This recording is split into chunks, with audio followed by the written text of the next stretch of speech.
guys, welcome back to my channel. You're on Binge the Republic of South Africa. Over here we obviously do quite a lot of rugby videos. Well, let's be honest, it is the World Cup here and we are the defending champions, so of course there's going to be quite a lot of coverage on this channel for the actual Springboks.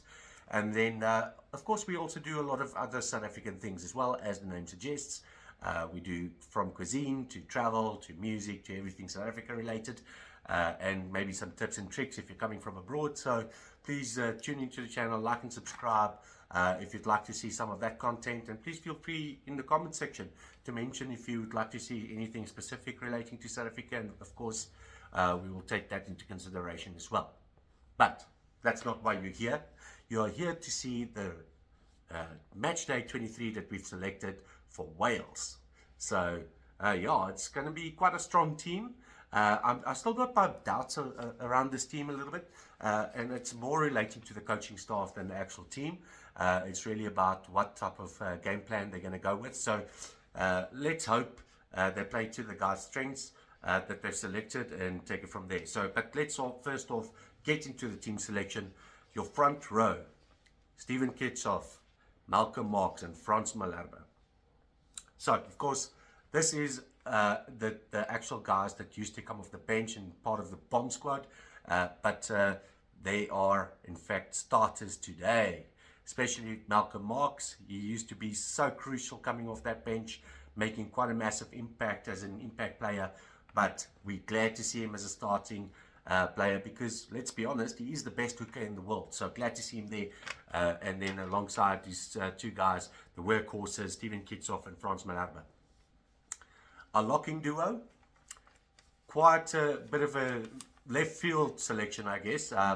You know, with talks of Marvin Orie playing in instead of Lotte Jager, and of course we know what we can get out of Eben Etzebeth. We've got a new starting lock duo in the form of Jean Klein and RGS Neyman. Now, of course, we know that RGS Neyman has been itching to get back into that jersey, especially that number 5 jersey, and glad to see him starting. And then John Klein, of course, he's grown leaps and bounds in the very short time frame that he's been with the Springboks. I think this would be probably his 3rd game with us, I think. Correct me if I'm wrong, but yeah, glad to see him there. Hopefully his blue eyes have settled by now, and he's not looking like he's coming out of a bar fight. But yeah, and then the big news, I guess, Siya Kolisi, captain, back in the squad, number 6. Glad to see him back. Nervous that he's back, but glad to see him back. I'd really like to rather save this guy for World Cup. We know he puts his heart and soul into every game, but you know, with I've been watching this last couple of games, and people are getting injured left, right, and center, and I'm so nervous for this guy just coming off an injury that he might get injured again. Knock on wood. Let's hope it doesn't happen, and wish him the best of luck. We know he's going to play a cracker of the game. He's probably going to be there for about 60 minutes and then be replaced to rest him a little bit. So, but yeah, Siya Kolisi back along with Pieter Steph du Toit and Jasper Wiese. Now, Jasper Wiese, of course, a year or so ago, he was our number 1 8th man, and he sort of looked like he's been struggling with form this last while, even though he was playing very well in the provincial teams that he's been playing for. But unfortunately, you know, that didn't really come through to the Springbok channel yet. We still to see him return to this form of that he had just over a year ago, which he really knows how to carry a ball, that man. So I really hope he sees his form again. And then, of course, as I mentioned, Pieter Steph du Toit playing some of his best rugby right now.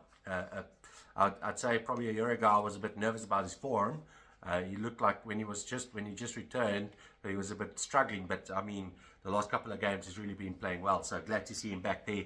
And then another one of the left field type of selections that's been made, Jaden Hendrikse in the halfback pairing with Manie Libbok. So Jaden Hendrikse, of course, we know was a number 1 choice scrum half at some stage. I can't really recall why, because it was in the era of Faf de Klerk. but he was playing very well. So, in fact, in many games, I feel like he played a better game than what Faf would have played. Although I do love you, Faf, don't worry. But I mean, Jaden Hendrickson did play a very good game when he was playing. So glad to see him back. I'm glad he managed to really ground himself with all those issues that he's been having with his family and stuff like that. So my heart and prayer goes out to you, bro. And I'm glad to see you back in the jersey. I'm glad that you managed to, get all of that stuff sorted and to see you back. So, however, that being said, I really would have loved to see Grant Williams. To be honest, I think the first game that he started out on 9 seconds, I don't think we're really giving him the opportunity. I know he's coming off the bench and we'll discuss him later, but really, man, I'd have loved to see him starting just one game whereby he actually can play a game, just to see what type of impact he makes, I really would love to see him in a jersey, but, I mean, Jaden Hendricks is a tried and trusted, so, I mean, we can't really complain on that. Then, of course, as I mentioned, Manie Libbok. In Manie, we trust, I guess. That's the only choice we've got at the moment, really. I know there's a lot of options that's been making the rounds. Guys like Willemse being named as also a fly half, and the likes of Faf de Klerk maybe as a third option. You know what? I don't like options in terms of second or third option, because that's not your first option. It's not your strongest option. So, Manie, I trust in you. And can I just tell everybody else that doesn't have a belief in you, fuck right off, all right? Because I think Manie's going to be the business.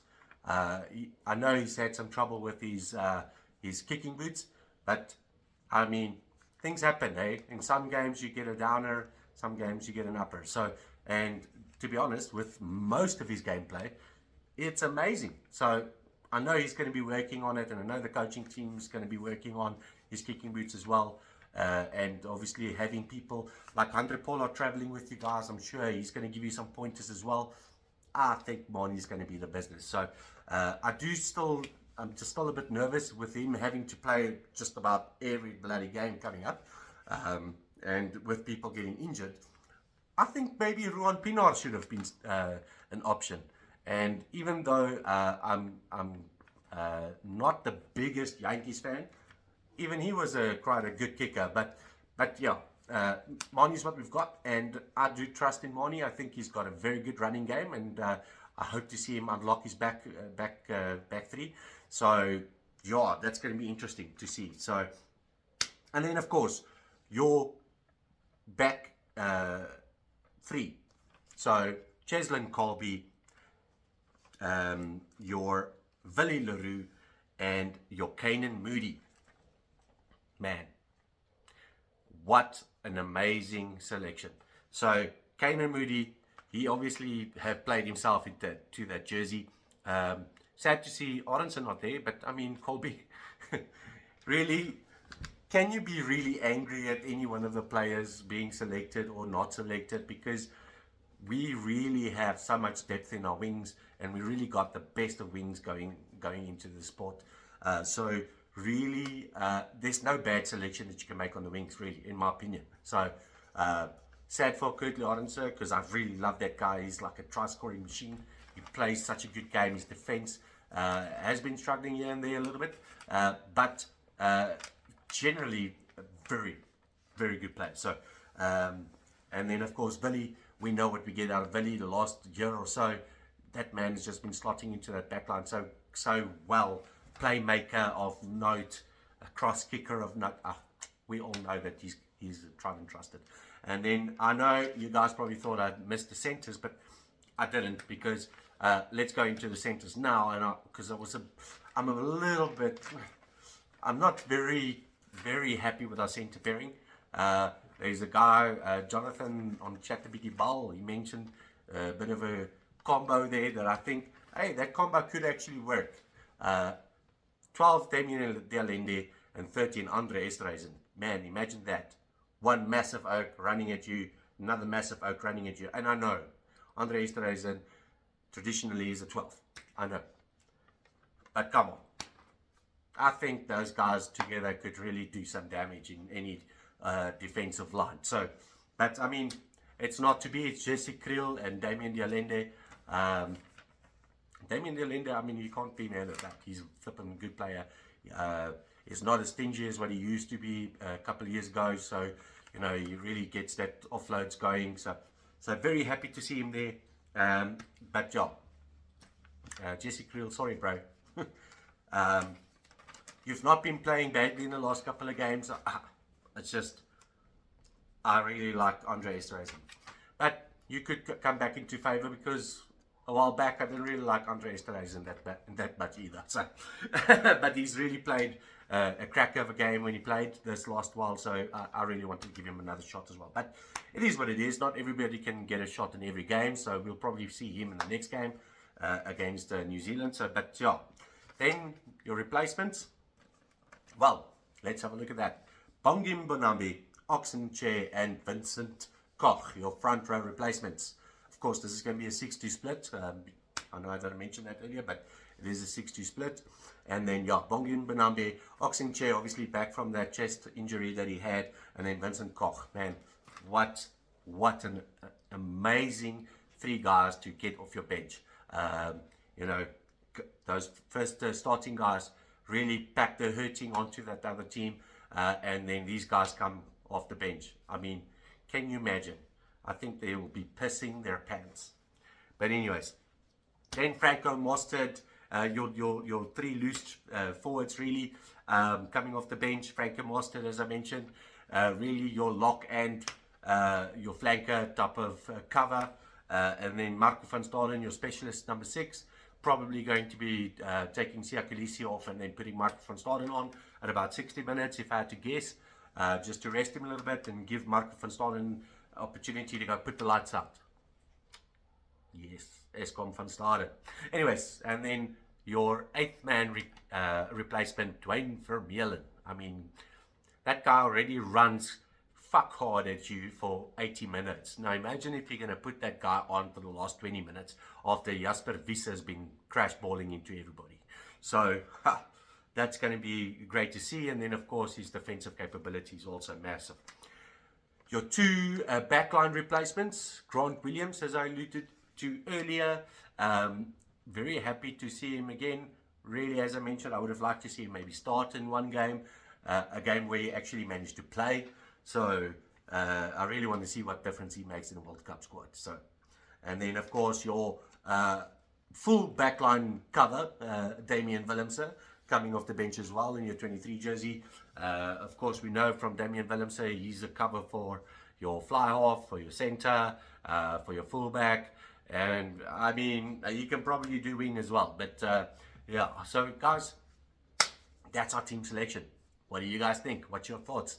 Of course, I'm open to criticism. If you don't agree with what I thought should have been the selections, feel free to put that in the comments below. And then, thank you for sticking with me through this video, spending your time with me. And then, of course, please hit that like and subscribe button. Thank you so much, guys. We will see you in the review of the Springbok Stadium. And I thank you for your time. Have a blessed evening. Cheers.